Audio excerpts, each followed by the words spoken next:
Morning, everyone. Welcome to today's web briefing, The State of New Jersey's Nonprofit Community. I'm Linda Czipo, President and CEO of the New Jersey Center for Nonprofits, and it is my honor to present the session today. Joining me are my colleagues from the center, Debbie Duncan, Kathy Hahn, and Doug Schoenberger. We have a lot to cover today, and we'll be going through the information pretty quickly, but we are recording the webinar, and you will receive a link to the recording along with slides and other follow-up information.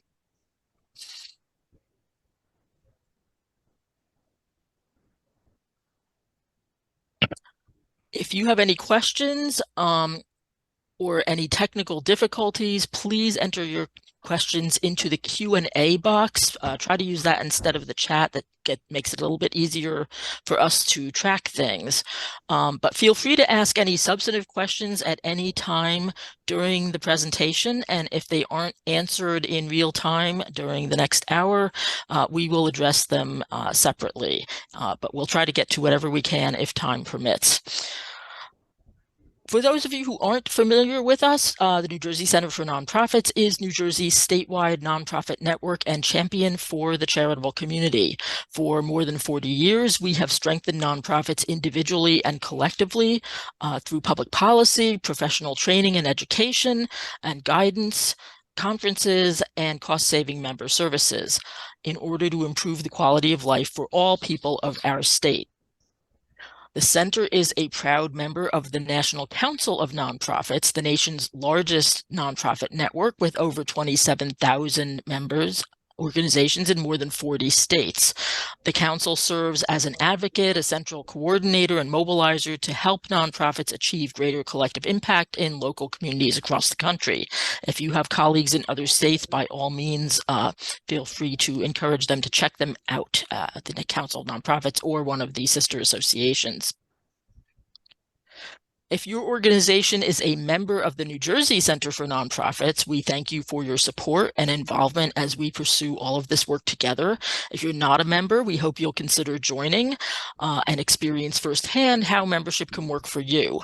If you join by March 31st and use the discount code HORSENJ, all one word, no spaces, you can save 10% on your dues. And we'll repeat this offer at the end of the broadcast.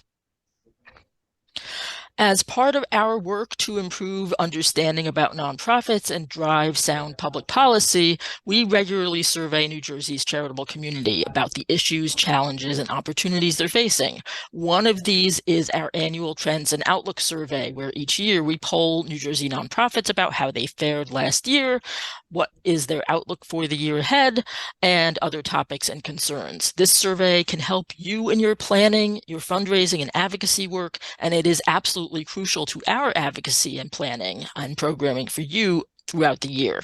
So we are very, very grateful to anyone and everyone who took the time to complete it and to share your insights with us.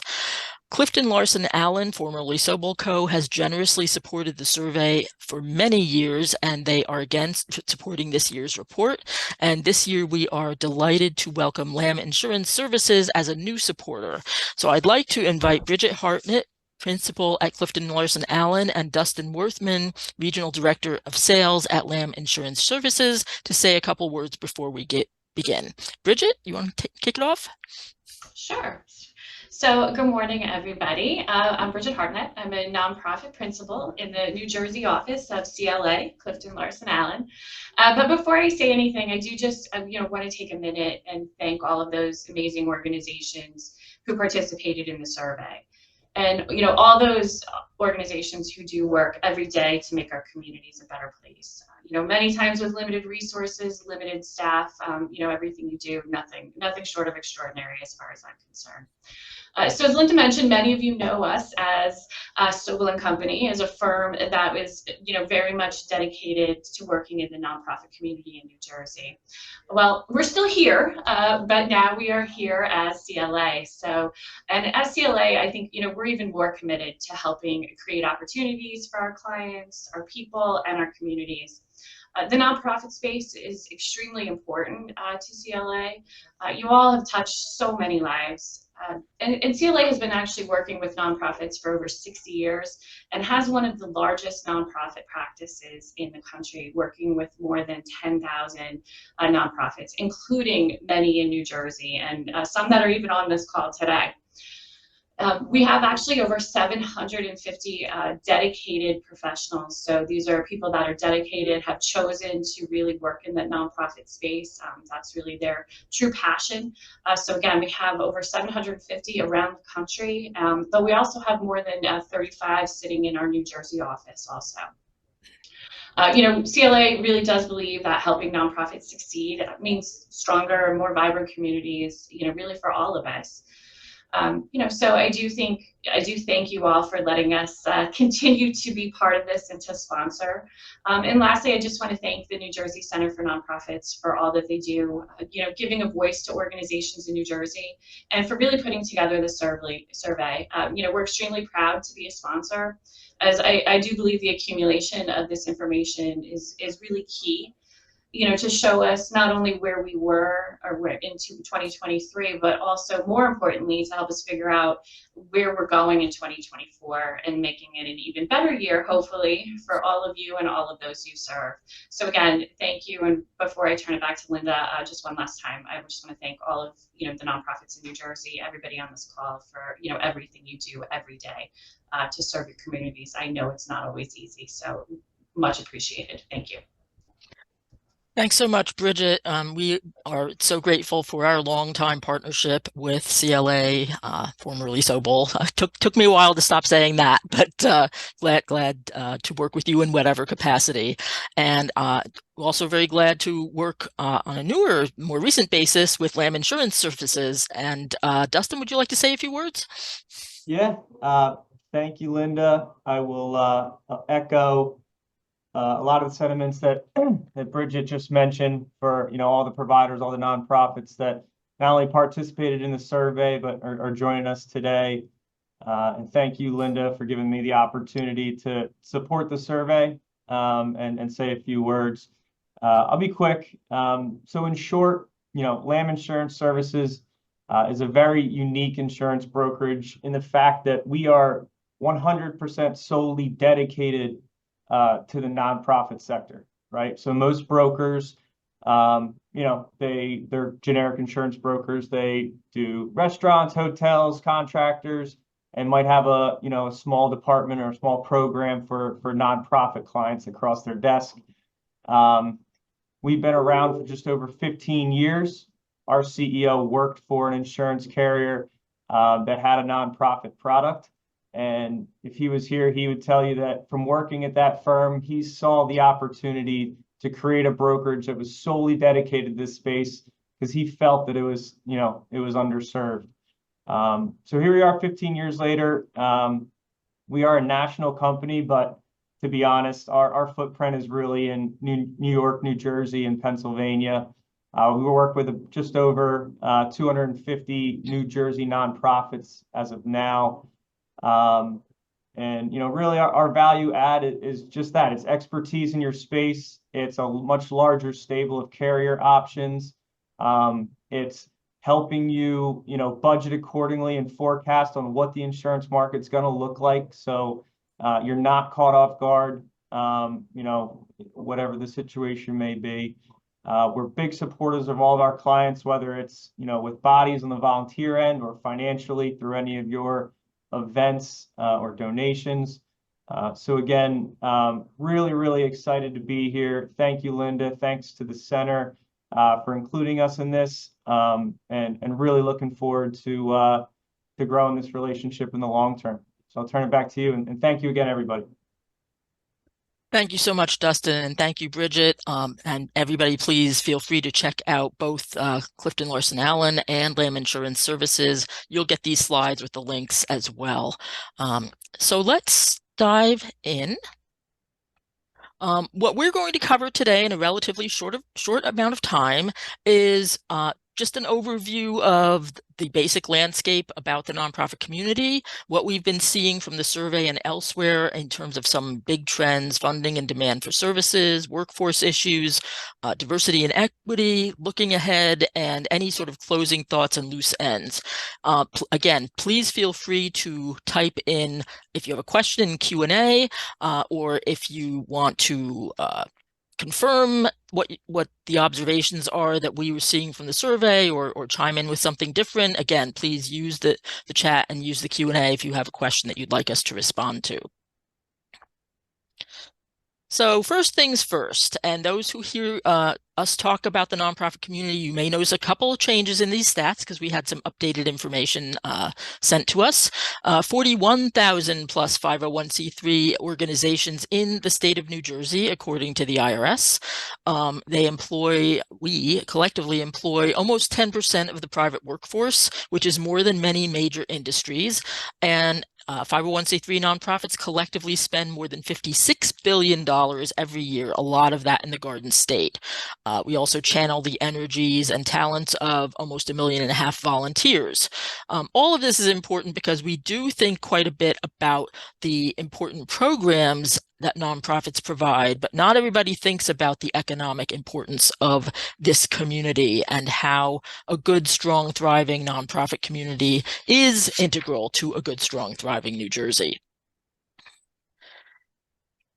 And these are just obviously some of the many services and programs that nonprofits provide. And the point here being that nonprofits do, in fact, touch every aspect of our lives every day in ways that large and small that not everybody even realizes. So this is, again, just we like to drive that point home to policymakers and the media and the public that this is a vibrant and essential community.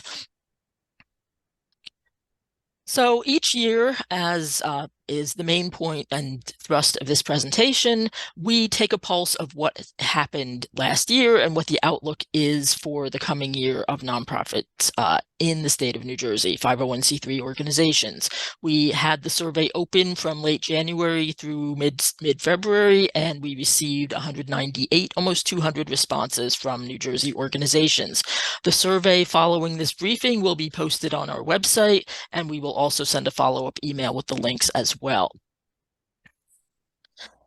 So here's the quick and dirty. And no, it's not Groundhog Day. Groundhog Day was last month, but you can be forgiven if you think you've heard this before, because we do see a lot of recurring themes. There are some changes, which I will highlight, but essentially, this is not a new issue and it's not unique to New Jersey. Demand for services and rising expenses are outpacing funding for most nonprofits. Nonprofits are definitely being challenged by workforce shortages, which do have implications for the ability to meet those rising community needs. We've made some progress in certain areas, but there's definitely opportunity to keep improving relationships and partnerships between nonprofits and funders, both public and private. And obviously, incorporating diversity, equity, inclusion, belonging has to continue to be a central and integral focus and priority for all of our work. So I'm going to dig deeper and I'm going to throw a bunch of stats at you, but again, you'll get the presentation and feel free to chime in with any questions you have at any time. But here's how this plays out in terms of the demand for services outpacing funding. And again, this is fairly typical. We tend to see this year after year. 3/4 of our respondents said demand had gone up in the last year.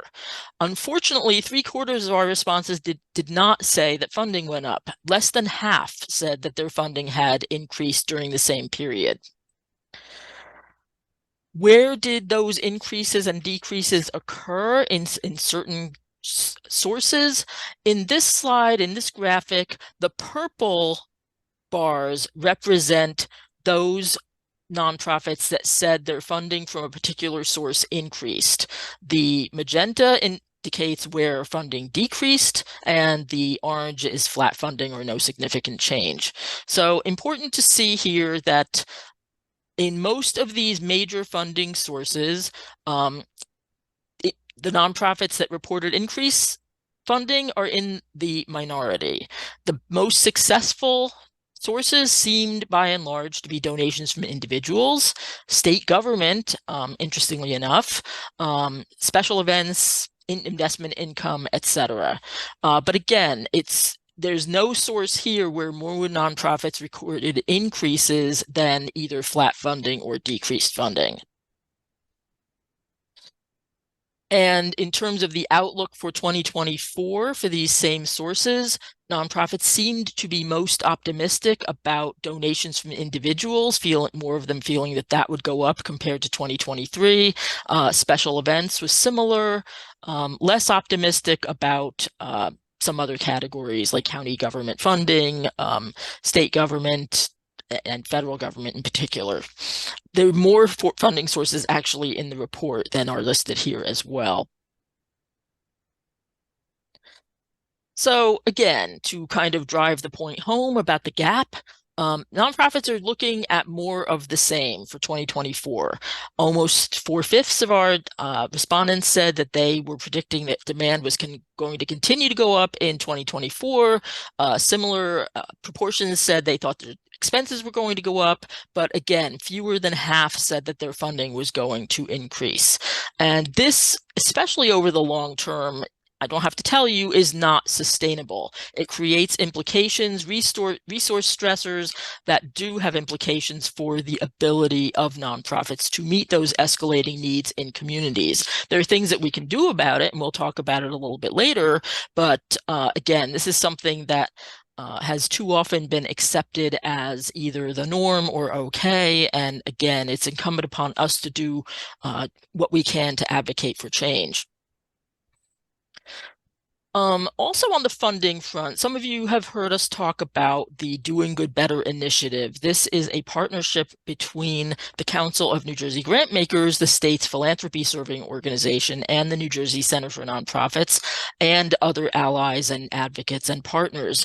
And the idea here is to examine and address the power imbalances and racial inequities that exist between philanthropy and nonprofits, and to try to strengthen those partnerships and equalize them. There's a whole bunch more that goes into this, but it's important to bring it up here because that's one mechanism among many to that we are working to try to change the circumstances. The one thing I'm going to tee up before the next slide is 2 years ago, as part of this work, we asked nonprofits in this annual survey about what they saw with respect to their funders' philanthropy practices or their applications or processes and whatnot. And we decided to follow up on this in this year's survey. This slide is a little busy, but I'm going to tell you that this information on the left, we asked about a series of practices that are being held up as good or stronger practices, whether it has to do with trust-based philanthropy or streamlining application processes or reporting processes. There were a number of practices that we asked organizations about. What this slide means is that we asked nonprofits, do many or most of your funders do this particular practice? Do some of your funders? Do you not know, or do few of them? And what we want to see ideally is more of this purple, where they'd say many or most of my funders already do this. And in most of the practices listed here, that's in the minority. Now, if you ask nonprofits if some of their funders do it, then the percentage goes up. All this to say, if you compare this with 2 years ago, and those slides are not here, but those are on our website, there has been progress made. These are important conversations for all of us to have with our funding partners, and there are a number of funders that are taking the lead on this, along with a number of nonprofits and advocates. So we are thankful to all of them. There's a lot more to do, but this is just one way that we can, working together, try to make the situation a little bit better. And anybody who has questions or would like more information about this, please feel free to email me. So the other big problem or concern, workforce issues. It's no secret in New Jersey and across the country that nonprofits are experiencing significant workforce shortages. We also have workplaces in flux in a lot of different ways. Hybrid environments versus in-person, even though there are a lot of organizations for which hybrid or remote work isn't even a possibility, about 60% of our respondents said that they are working in a hybrid environment, and that's pretty similar to last year. And then, of course, with in the wake of the Great Resignation or quiet quitting, or however you would want to phrase some of these transitions, workers are changing their expectations about what they want their working conditions to be. And that's still a conversation that is very much in flux and underway. So those are just some of the workplace trends that we're seeing. In terms of the workplace shortages, 50% of our respondents said that they were experiencing staffing shortages, and the average vacancy across all of our respondents was 20%. If you extrapolate that across the sector, that's obviously problematic. If we don't have people to fill our positions, obviously it's harder to meet the increased demand and our program delivery needs. Another trend, of course, that we're watching is technology. Technology trends take lots of forms. Access to technology that one can afford and use. The digital divide is still very much of a concern. The implications, pro or con, of social media, cybersecurity threats are rampant, and we need to pay attention to that and be vigilant. And artificial intelligence obviously is a very hot topic. We had a panel about it at the conference in December. Not everybody's using it here, but it's definitely on your minds. About 25% of our respondents said that they were considering using AI as part of their work.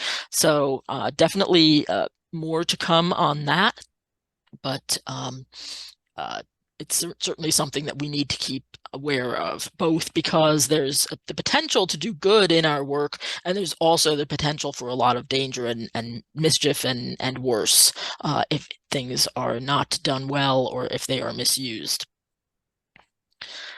On the diversity and equity front, this is a stat that we've put forth before, and again, this is not unique to New Jersey, but our boards and our leadership in the nonprofit community are not representative of the community overall or the population overall. And this comes from our survey that we did in 2021, but we have every reason to expect and believe that a lot of these stats are pretty similar.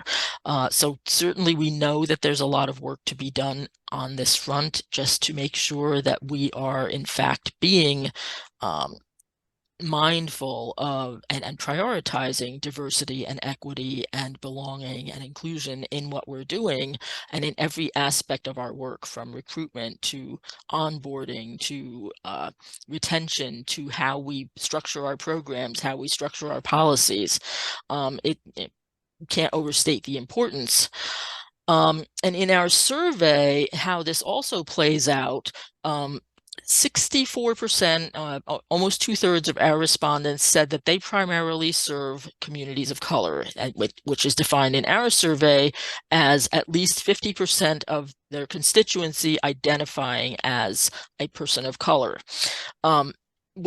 We did some comparison of the responses of these organizations versus those that said they did not primarily serve communities of color. And what we found was that those that said yes to this question tend to be more of the frontline nonprofits, those involved in human services and other kinds of forward-facing activities. Although they reported slightly more in terms of overall funding increases, they were also more likely to report that their expenses had exceeded revenues in their most recent fiscal year, and also less likely to report a year-end surplus. Now, there's a lot of other things that could be factored in there. They were also less likely to report a cash reserve and fewer months of cash on hand. Again, a lot of things could factor in here, including the fact that a lot of human service organizations get funds from government, and government tends to not pay the cost of providing services. And that's another advocacy concern that we are paying primary attention to. It's definitely a priority for us in the coming year. The other thing I wanted to highlight, and this is an area of concern, and we have in our survey asked for a number of years what organizations identify as their top 5 concerns for the nonprofit community overall and for their own organization. And these stats go we have listed here from 2019 to 2024. And you can see in 2021 and 22, the number of organizations that identified this diversity and equity kinds of issues as among their top 5 really spiked in 2021 and 2022. And when you think about what was going on in the country specifically at that time, then there was a heightened awareness. But our concern is that since that time, the percentage has seemed to have gone down. Other causes and concerns have seemed to eclipse this or surpass diversity and equity as the top 5. Now, there are a lot of different reasons for this. We did not ask why people made the choices that they did. So there are a lot of different factors that could come into play. So it's just something that's important to keep an eye on because, again, given what is going on in terms of the state of diversity, equity, or inequity in this country, the challenges to DEI programs across the country and in the courts, there are a lot of concerns and we can't afford to backslide. So I wanted to tee that up as well for your consideration. So as we look ahead, what are some of the things that we are seeing and what are nonprofits telling us?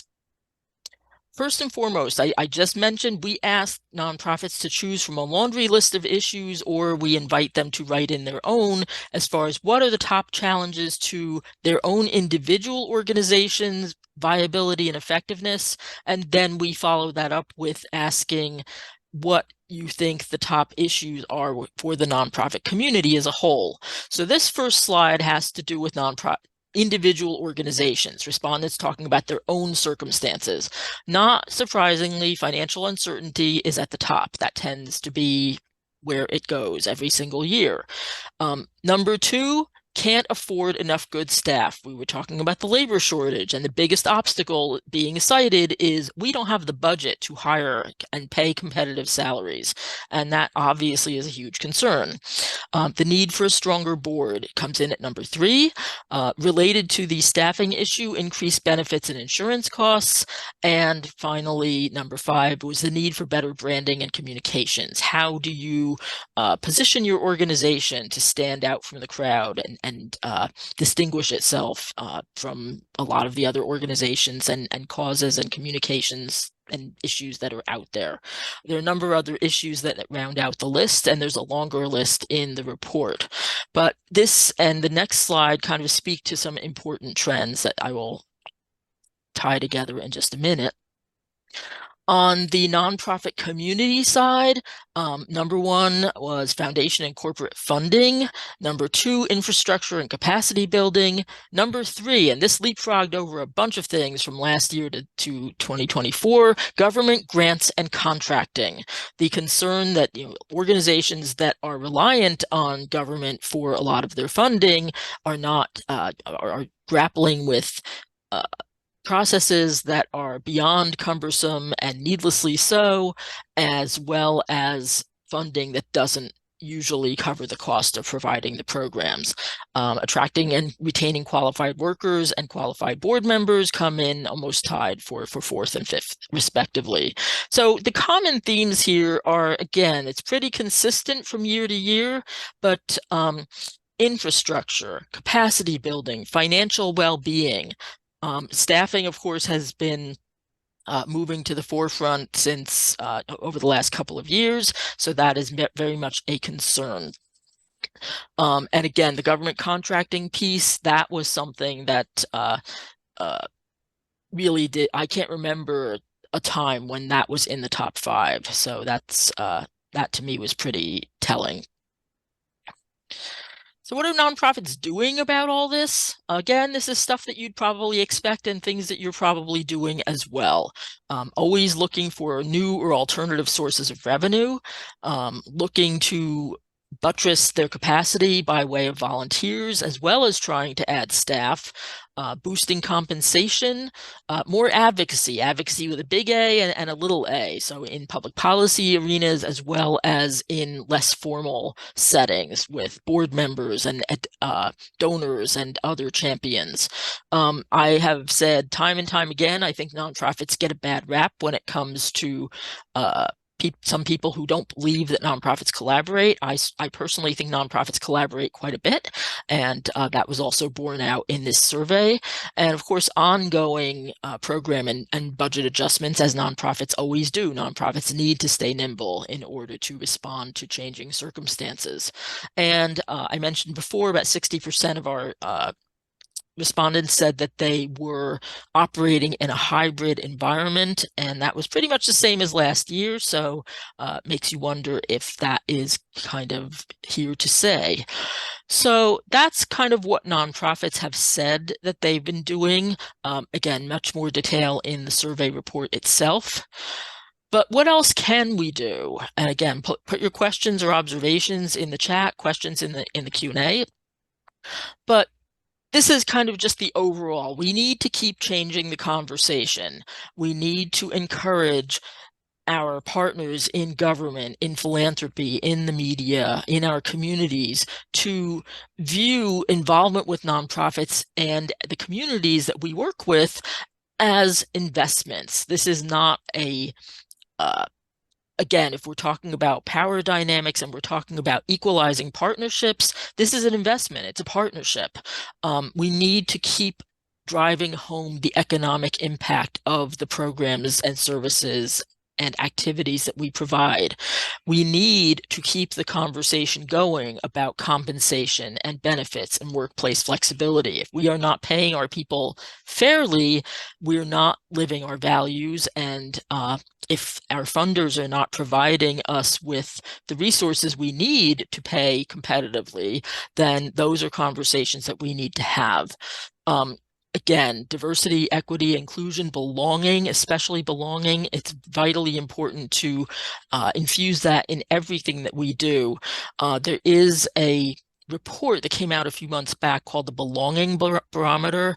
I strongly advise you to encourage you to check that out.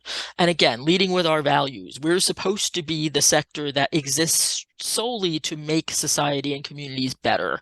And we do an extraordinary job, but we need to keep leading with those values. I see a couple of questions in the Q&A.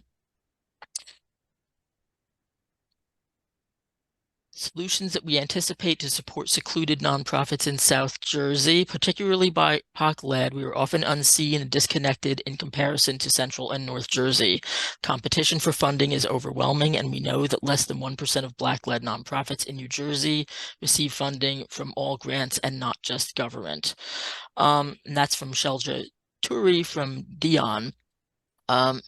Hello, Shelja. What I would say, and I would certainly encourage a broader conversation about this, there are multiple issues here. One is South Jersey in particular is has the challenge of being comparatively under-resourced. And then, yes, there is absolutely a disparity with respect to BIPOC-led organizations and the funding they receive. These are things that we're trying to pursue, not just through Doing Good Better with the Council of New Jersey Grant Makers. The Nonprofit Development Center in Southern New Jersey is having a summit a little bit in just a couple of weeks that will be addressing some of these issues. And I see that my colleague Debbie Duncan would like to address this as well. So Debbie, did you want to talk about that?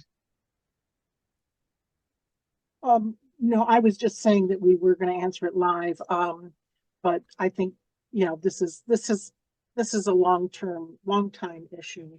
And, you know, we do attempt to, you know, we try to connect with South Jersey groups. We're affiliated with several organizations in that area. And there are differences in, you know, different regions have differences in terms of communications, in terms of connections, in terms of their, you know, their interests and needs. So, you know, we're always looking for help and connection, and also spreading the word, for example, with our education programs or and public action and advocacy efforts. So we need all the help we can get. And George Cruz also wrote, as you well know, excuse me, as you well know, the recent Supreme Court ruling banning race-based affirmative action in college admissions has broader implications, including at a minimum how it affects hiring, grant-making, and lending practices. Can you speak to what sort of trends the center is seeing and how it affects the nonprofit community, and what practices or policies you are uplifting to ensure the work of nonprofits remains squarely within a DEI lens? Thank you, George. Yeah, this is an area where obviously there is a lot of uncertainty. There's a lot of concern that there's a lot of backsliding and backpedaling from programs that have been designed to lift up people of color and advance DEI. Just to, as another example to kind of drive this home, there's the other suit before the Supreme Court. It's a case against a venture capital organization called the Fearless Fund, because they were devoting funds to Black women-owned businesses, and they've been sued and challenged, and the case is going before the Supreme Court and that affects directly how philanthropy, or could address directly how philanthropy can handle their programs. So that's an area of extreme concern. There were amicus briefs filed. We did join with others on a sign-on letter to express support for the Fearless Fund and similar programs. But I think this is something that requires a very active conversation to make sure that that what you are talking about doesn't happen, that you know, we are leaning into this space and not backtracking. There are ways to, I believe, I'm not an attorney, but I do believe that there are ways that we can and must continue to prioritize this without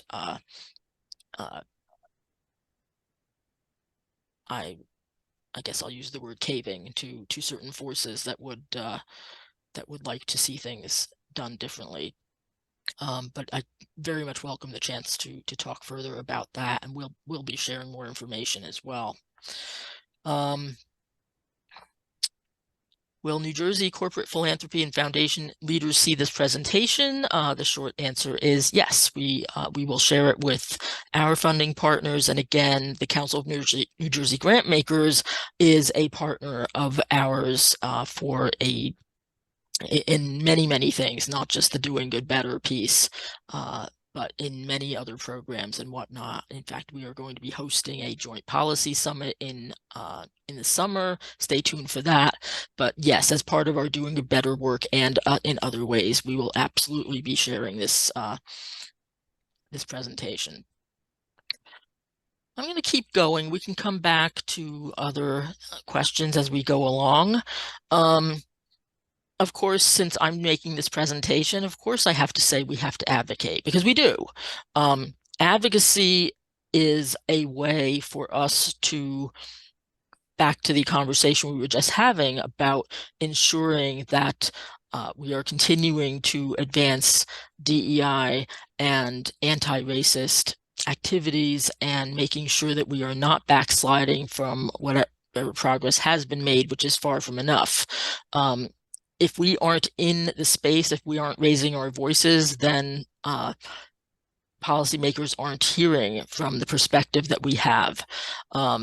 among other things, some very specific things as far as the advocacy space. This is the big A, policy advocacy, making sure that there is more funding being directed to nonprofits so that they can do the work.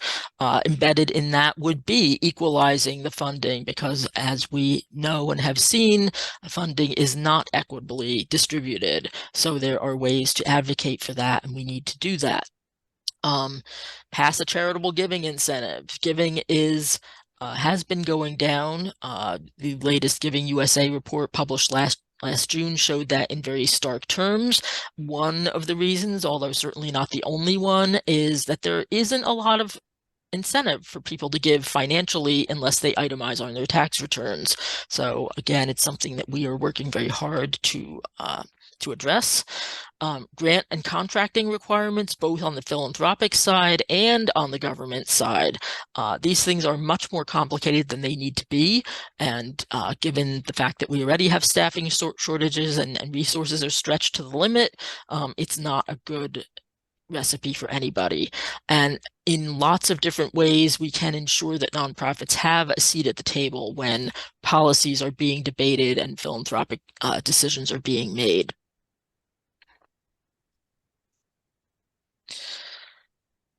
In case you haven't heard, 2024 is an election year. Very big and important elections coming up in June by way of the primary, and obviously in November with a very critical general election. First and foremost, if you do not do anything else, register to vote and actually vote. But also as nonprofits, there's a lot that you can do in this space in terms of nonpartisan voter engagement, get out the vote, voter education, etc. As long as it's nonpartisan, there is a lot that you can do as a 501c3. We have a lot of information and resources that we can share, and we will likely be presenting or in partnership with others, educational sessions on this. So please let us know if you'd be interested in that.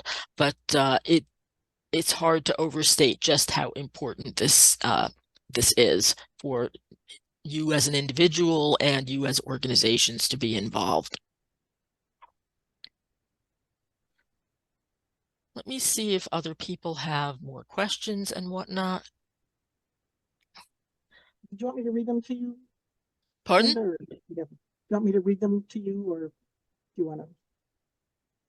I have them up. Shelja's asking, when you say you need help for South Jersey and BIPOC, the question is, what exactly does that mean? How can we work together? How can we be more active?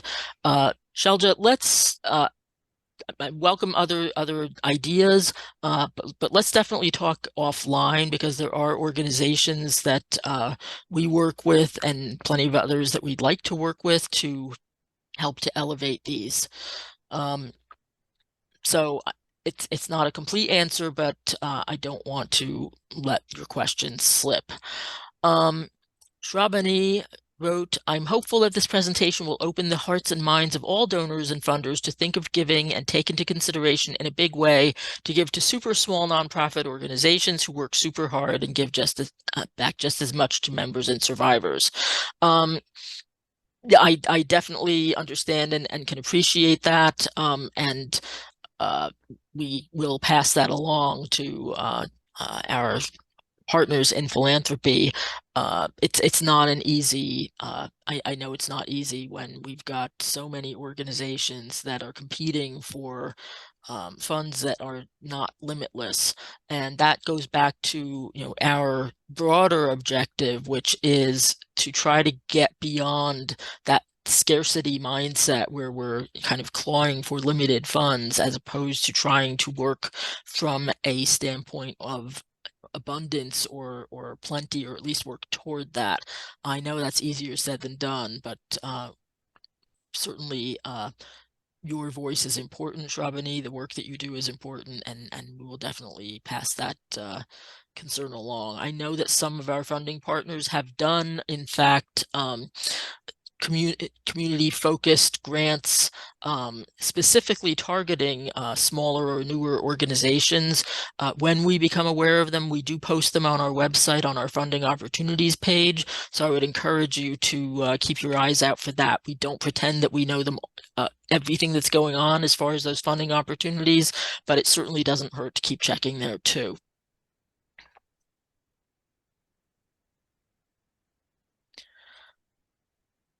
Other questions, thoughts?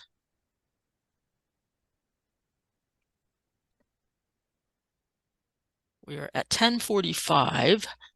We don't have to go the full hour for sure.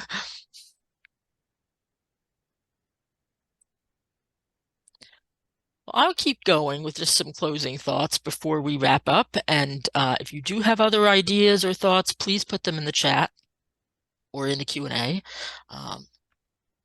So just a couple of quick reminders. The New Jersey Center for Nonprofits posts events for all sorts of organizations, anything that is of broad-based interest to the nonprofit community.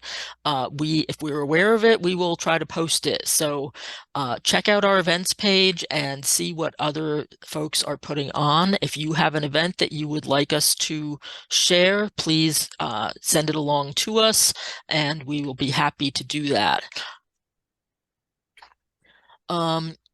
Again, I said before that I would circle back with the invitation to join the center. If you are a member of the center, thank you very, very much for being involved and for your membership. If not, we certainly would like to encourage you to consider it. Membership is an investment in your organization. You have access to learning and networking opportunities, many either free for members or deeply discounted, or sometimes they are member exclusive. If you are hiring, and we know that lots of organizations are, you can post your job openings free on our website. You have priority access to our help desk, and you have a host of other benefits, including at least 30% off the New Jersey Nonprofit Conference, save the date, December 4th, and much, much more. So you can find more information online on our website. And again, if you join by March 31st and use the discount code HORSENJ, you will be able to get 10% off. For members, we also have exclusive Member Monday video meetings. These are peer learning and information sharing and networking sessions for our members. We hold them during lunchtime, 12:30 to 1:15 every other Monday. The next two coming up are March 11th and March 25th. So members, we do hope that you'll join us. Sometimes we have an agenda, and sometimes it's very unscripted to allow you to kind of talk about what's on your mind, share information with your peers. Shelja, actually, if you wanted to join a Member Monday, if your schedule permits, it'd be a great time to tee up some of the conversations that we were talking about here. So please, and my colleague Kathy Hahn sends out reminders every Monday about Member Monday with other news that members can use. If you're not on our mail list, please be sure to add yourself. By way of a reminder, the survey report, the full report will be posted on our website right at the conclusion of this briefing. And this is the link to the report. But again, you'll receive an email with this and lots of other information as well. I again want to thank Bridget Hartnett from CLA and Dustin Worthman from Lamb Insurance for supporting this year's survey report. And again, I cannot thank enough everyone who completed the survey. We know that sometimes people are surveyed out and it's not necessarily a light lift to do a survey, but the information that you provide is absolutely critical to the work that we do and to the overall work of the nonprofit community. So again, I cannot thank you enough for taking the time to do that.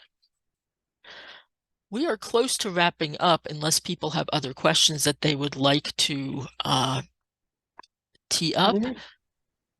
There is one other question in the Q&A. I do see it. I'm a nonprofit childcare, and very few funders deemed us as a great organization to fund. How do we lobby for funders to see us as important organizations to support? That's probably a longer conversation than we can permit right now. I guess what I would suggest is a couple of things. We can, if you would like to email us separately with your contact information, we can provide you with a more in-depth response. The other thing I would suggest, if possible, sometimes it's can be more fruitful if you can find an organization to partner with. That's one thing that we've been seeing a lot of, much more by way of joint funding proposals, joint programming, et cetera, et cetera. I realize that it's not feasible in every instance, but sometimes that can be one way to think about this as well. There are also a lot of tools for researching funders and whatnot, so if you don't know about them, certainly we can connect you to some of those as well. Debbie, I don't know if you have other ideas that you'd like to chime in with here. Otherwise, this pushes one of my buttons because we talked about, how much we value children, but we invest very little in them. This is very much to the point. But I think the key thing is to develop relationships and to demonstrate the impact of what we're doing. Our society generally does not value child caring as a high skilled career or position, and yet it is extremely so. Connecting with people that know you, people with the organization, with the people whose children are involved. They themselves may not have a lot of money, but they may know people, or they may be employers, or people who are connected to them that can help. But yes, there are different strategies that you can use, and I'd be happy to chat with you or email some resources to you. And here's another question. Suggestion. Nancy Everhart at Pro Bono Partnership, our very good friend, who suggests connecting with United in Care, which is a United Way program in several areas of New Jersey, and the ALICE initiatives from the United Way are very focused on this issue. And Anita Bennison also chimed in with relationships and impact and telling your story in a way that resonates with funders. So thank you for that as well. There's a lot to unpack, both in terms of this report and in terms of the broader issues that we are all facing. Certainly, this presentation only scratches the surface, but I do hope that you found it valuable. So with that, I guess what I will do is once again thank all of you for coming, for spending your time with us, for completing the survey if you did, and especially importantly for everything that you do in the community. These are challenging times in so many ways, and nonprofits persevere, and we'd like to create a landscape and an environment where it's a little easier, or preferably a lot easier, to do that. Thank you again for all that you do. We will be posting the information on our website shortly, and you will receive an email in the next couple of days with follow-up information. Thank you all so much for everything that you do, and I hope you have a good rest of your day. Take care.